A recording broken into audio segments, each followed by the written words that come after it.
Frans, thank you very much for joining us today. Of course, a very somber mood across South Africa today, and just, with a view of how this is being, the image that it's being transported across the world of South Africa. Frans, can you give us an update in terms of where we stand right now and what exactly led to the violence that we saw this week rather? Thanks for having me. I must indicate that this is very regrettable, and we once more convey our condolences to all the family members who have lost their lives. We think that this death and violence could have been avoided. We need to indicate that the focus, it is not about two unions. The focus is about the social challenges facing the country and the mine workers in particular. The non-compliance with the mining charter in terms of improving the life standard of the mining communities, the mine workers themselves, in terms of housing and so on. And the third area that we have the view that the wages of mine workers is far below as compared to their partners in part of the world, except for China. So we think those are fundamentals which need to be addressed. It is for this reason that we have agreed and responded positively to the invitation by the Minister of Mineral and Resources to meet urgently tomorrow with all the stakeholders. Having said that, we think that an investigation must be done to determine exactly who are the players behind this violence, who organized this marches. Frans, there was a comment from Zwelinzima Vavi from COSATU earlier in this week, conceding that there's a growing disconnect between trade union leaders and their members, and perhaps this has been displayed this week, where we've had the sense that members are out of control and that union leaders aren't able to manage them. What is your response to that? I think the report of Zweli is not related to this incident. It's an analysis of the entire union movement in South Africa. So, but Frans, is that true though then?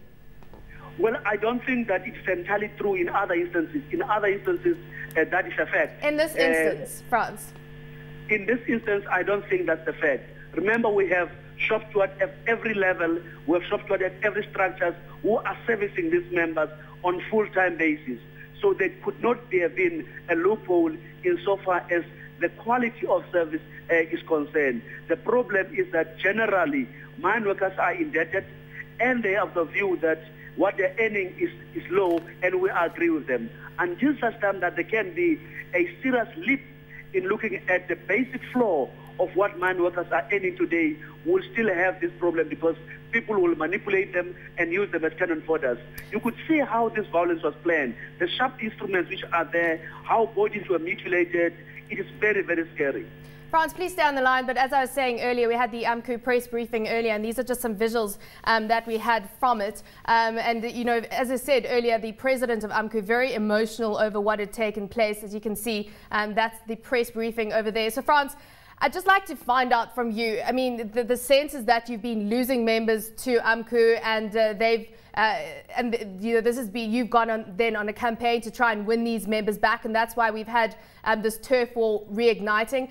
Where do you stand with regards to membership specifically at Lonmin right now? At Lonmin, we're a majority union with bargaining rights.